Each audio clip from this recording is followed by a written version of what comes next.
kembali di Apa Kabar Indonesia Malam pemirsa. Saya langsung mengarah ke Pak Wahyu dari BMKG. Pak Wahyu, kami tahu bahwa sebenarnya BMKG juga sudah pasti mengetahui lebih dahulu dan riset-riset tersebut ini akan diinformasikan kepada pemerintah. Tapi sejauh mana informasi ataupun juga prediksi dini tersebut ini tersampaikan ke pemerintah dan juga masyarakat? Baik, secara rutin BMKG melakukan koordinasi dengan BNPB maupun stakeholder terkait, baik di level pusat maupun daerah secara rutin gitu Mbak ya. Kami sampaikan, kami lakukan setiap hari, kemudian untuk masyarakat juga kami memberikan informasi peringatan dini melalui berbagai platform yang dimiliki, baik itu aplikasi Info BMKG maupun kanal media sosial. Kemudian juga apabila terjadi potensi cuaca yang signifikan, kami selalu segera melakukan pembuatan press release begitu. Baik, kalau berkaitan dengan mungkin banjir Jabodetabek, Pak Wahyu, seperti Karawang, kemudian juga yang ada di Jakarta saat ini, bahkan mungkin longsor di Bandung, apakah sebelumnya juga sudah ada peringatan dini yang disampaikan ke pemerintahan? Betul, kami sudah melakukan peringatan dini yang kami update, kami perbarui setiap hari, di mana kami menyampaikan daerah-daerah yang berpotensi terjadi hujan dengan intensitas sedang bahkan hingga lebat atau bahkan sangat lebat gitu Mbak. Jadi informasi sudah kami sampaikan melalui berbagai kanal juga gitu. Saya ke Pak Yoga. Pak Yoga, nampaknya peringatan dini juga sudah dilakukan, sudah diberikan kepada pemerintah. Pemerintah pun melakukan mitigasi dengan segala upayanya, begitu ya. Kalau dari kondisi tata ruang sendiri, apa yang harus diperbaiki sebenarnya? Kalau kita pertama berbicara mengenai Jabodetabek terlebih dahulu ya. Sudah pasti itu adalah audit tata ruang. Ya. Kita punya Perpres nomor 60 tahun 2020 tentang RT RW se-Jabodetabek. Ya. Di situ kita akan tahu dari hulu sampai hilir akan seperti apa.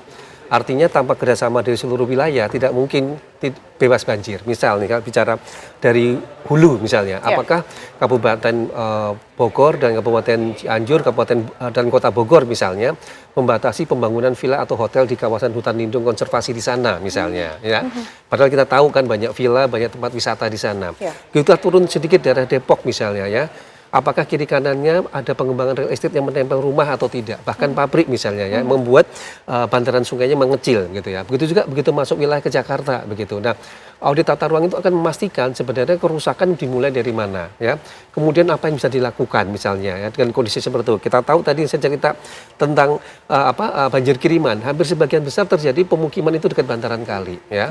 Jadi kalau tidak ada penataan bantaran kali termasuk dalam tata petik kemungkinan untuk merelokasi pemukiman warga, bisa dipastikan daerah itu akan tetap banjir. Kemudian yang kedua tadi ya, kita tahu tata ruangnya tadi, Mbak Ena udah cerita perlunya kota spon, perayaannya tadi, bagaimana situ Danau Embung Waduk Rawa yang sudah berubah fungsi menjadi pemukiman seperti di daerah Tangerang, Bekasi yang kita pantau gitu ya. Ini juga menjadi tata ruangnya, PR-nya di situ gitu. Bagaimana kita harus membangun waduk baru misalnya karena daerah tadi waduk-waduk sudah berubah jadi fungsi, tapi kita kan perlu waduk baru, perlu situ baru untuk apa? Untuk menampung luapan air hujannya tadi. Jadi tata ruang itu menjadi panglima kembali ya penataan kita sebagai bentuk apa? Antisipasi, adaptasi dan mitigasi banjir. Itu PR besar yang tidak hanya di Jakarta, Jabodetabek, saya yakin seperti di daerah Pantura tadi Mbak Tiara.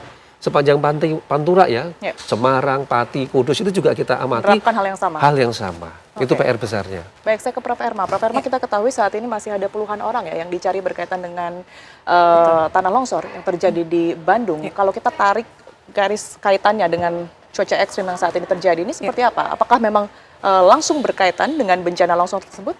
Ya, saya kira ini adalah pertama kita harus melihatnya dari periode seminggu terakhir. Jadi hujan ini berubah fase. Jadi biasanya yang hujan harian itu kan normalnya di darat itu terjadi setelah siang ya, sekitar jam 1 baru hujan. Nah di Bandung itu sudah berhari-hari hujannya dari tengah malam sampai dini hari, sampai subuh. Nanti jam 7 masih hujan gitu, deras gitu kan, langsung deras. Karena ini ada kaitannya dengan fenomena penguatan angin dari utara begitu ya, yang memperkuat monsun. Nah ini nggak disadari oleh orang bahwa ini sebagai anomali, ya kan? Karena kan hujan dini hari itu langsung deras banget. Dan pada saat kejadian itu pun, gitu ya, di situ curah hujannya dari saksi yang ada, gitu ya, karena tidak ada alat tuh.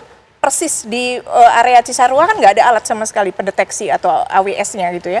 Itu tinggi gitu, curah hujannya tinggi. Jadi bisa dipahami bahwa selama seminggu terakhir sudah ada akumulasi hujan dan fase hujan itu sudah bergeser dan masyarakat itu nggak tahu gitu ya bahwa kebiasaan hujan sore itu menjadi dini hari itu menjadi satu hal yang harus dipahami. Yang kedua adalah tadi gitu tiba-tiba di hari hanya itu besar, tetapi karena tidak ada alat itu maka tidak bisa dikonfirmasi kan berapa curah hujannya. Karena di stasiun yang dipasang di Bandara Hussein itu cuma 30-50 mm dan itu nggak signifikan kalau kita bicara mengenai intensitas ya. Berarti perlunya menurut saya secara urgen dan ini sangat mendesak diperlukan banyak sekali alat Mbak di hulu-hulu terutama gitu ya atau di wilayah-wilayah yang rawan, das. Dan itu harus disediakan oleh pemerintah daerah untuk memasang alat-alat pendeteksi tadi gitu ya untuk curah hujan. Meminimalisasi dampak yang terjadi. Betul, karena masyarakat aware, oh ini curah hujannya di hulu sudah sekian banyak gitu. Kalau nggak ada alat kan kita nggak tahu mengkonfirmasinya bagaimana gitu ya. Karena kadang-kadang radar itu nggak bisa mengcapture gitu ya, nggak bisa menangkap, sinyalnya lemah. Karena Bandung kan dikelilingi oleh gunung-gunung. Jadi alat itu penting banget untuk diketahui, untuk dipasang dan dialokasikan secara anggaran dari daerah gitu. Yang mungkin sedikit menambahkan sedikit Nana. Dengan kondisi topografi yang berbukit-bukit, lereng, banjir itu kan ada dua pilihan ya.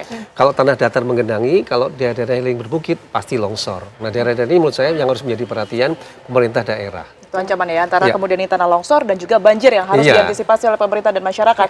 Saya ke Pak Wahyu. Pak Wahyu, kalau pola ini terus terjadi seperti saat ini, apa yang terjadi berkaitan dengan cuaca ekstrim ke depannya? Kalau tadi memang sudah terprediksi 5 hari ke depan begitu ya, tetapi kita berbicara mengenai bulan Februari, Maret dan seterusnya.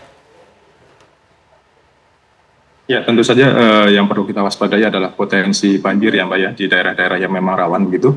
Karena memang curah hujan hingga di Februari nanti masih cukup tinggi gitu ya Mbak. Oke, selain banjir artinya barangkali mungkin masyarakat awam juga ingin mengetahui dampak berkaitan dengan angin karena kita ketahui beberapa waktu yang lalu juga terjadi angin puting beliung di daerah Bandara Juanda Surabaya seperti itu, Pak Wahyu?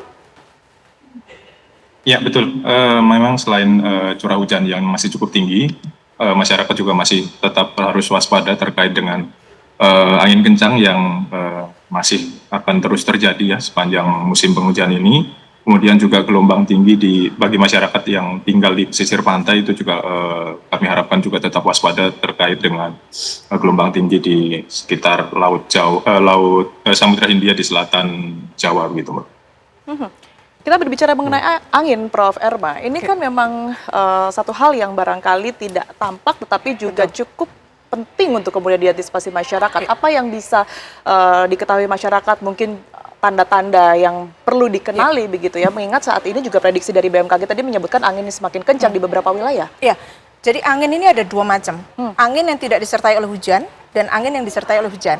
Angin yang tidak disertai dengan hujan ini berkaitan dengan peningkatan yang terjadi antara laut dan darat. Jadi ada angin darat, angin laut.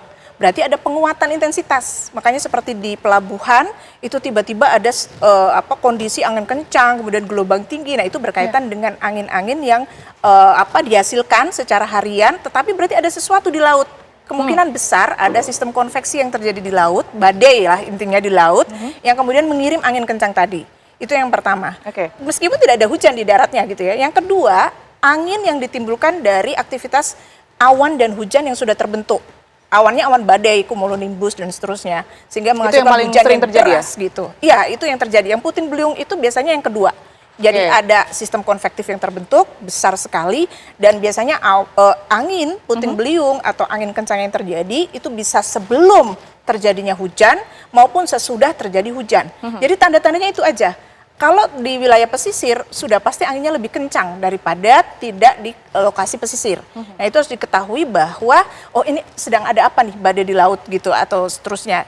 Tentu harus memahami gitu ya ada informasi apa sekarang ini. Nah yang kedua pahami bahwa ketika sudah mendung besar gitu ya bisa jadi nanti akan menimbulkan angin sebelum terjadinya hujan. Nah itu sudah mulai kelihatan juga perilaku hujan yang seperti itu sudah makin intens terjadi gitu loh. Dan kecepatan angin kalau kita lihat dari alat yang terukur itu bisa sampai 40 sampai 50 km per jam embusan angin kencangnya. Itu untuk saat ini maksudnya? Iya di Jakarta, di beberapa lokasi di pesisir itu bisa sampai 50. di alat tersebut, artinya kan berarti ini tuh ada 2 kali lipat loh peningkatan kecepatan angin. Dan itu kita sudah mengkuantifikasi, bahkan di Bandung dalam 1 dekade terakhir, itu yang biasanya angin kencang cuma 20, sekarang sudah jadi 40.